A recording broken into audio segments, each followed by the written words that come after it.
with Caitlyn Clark coming into the WNBA. A pretty rough welcome from some other players. Right. Reese has been bullying Clark since college. Okay, so they're bringing in the history. That 2023 NCAA championship game. Yep. They highlight Reese's "you can't see me" gesture, pointing to the ring. Mm. All presented as the origin story for this whole feud carrying into the pros. Gotcha. What jumped out at you? Well, a few things definitely stood out. That foul from Angel Reese, the one where she hits Clark across the head. Yeah, I remember seeing that one circulate. Right. And the officials reviewed it for a possible flagrant foul upgrade. That alone tells you it was, pretty physical contact, worth a second look. Definitely.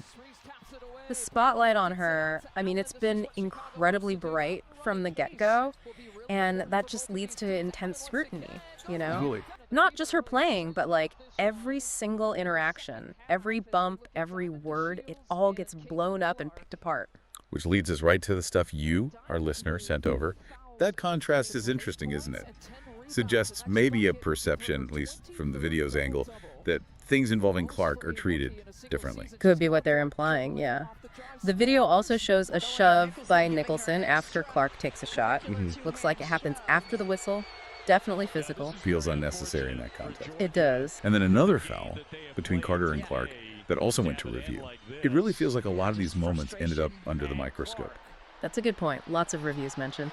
And finally, there's that small incident where Bart gets nudged by Carrington and Clark reacts. Words are exchanged. It's quick, but it suggests maybe some high emotions, Clark feeling like she had to step in or back up her teammate.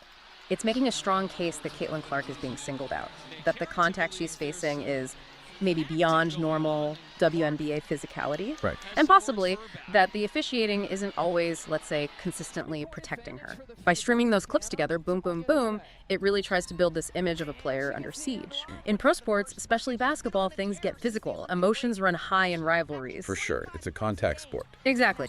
But bullying, that word implies something more, right? Like a sustained, intentional campaign to intimidate or harm someone. Yeah, a pattern. Right. And while these videos string together moments of physicality and clear rivalry, it's hard to say, just from these edited compilations, if it meets that definition of systematic bullying. The WNBA is tough, competitive, rookies get tested. I think the biggest thing is seeing how narratives get built, especially online. Clickbait titles, compilations, they present a very specific, curated view. Yeah, you only see what they want you to see. Exactly. It's a really good reminder to try and look beyond the hype, consider the full context of competition, the pressures, the skills involved. These are elite athletes competing fiercely. Which leads to a final thought for you, the listener, to chew on. When we watch pro sports rivalries, how much of what looks like bad blood is genuine personal animosity, and how much is just extreme competitiveness amplified by media coverage and fan reactions? Right. And does focusing only on a label like bullying, even if there are some rough plays, maybe make us miss appreciating the incredible talent, the drive, the actual basketball being played at such a high level? It's a really good question. Maybe digging into other famous rookie rivalries in sports history could offer some perspective too. Definitely food for thought. Are we maybe too quick sometimes to see the negative in interactions that are just part of hyper-competitive sports? So as you keep watching the league, keep following these players, maybe keep that critical eye open.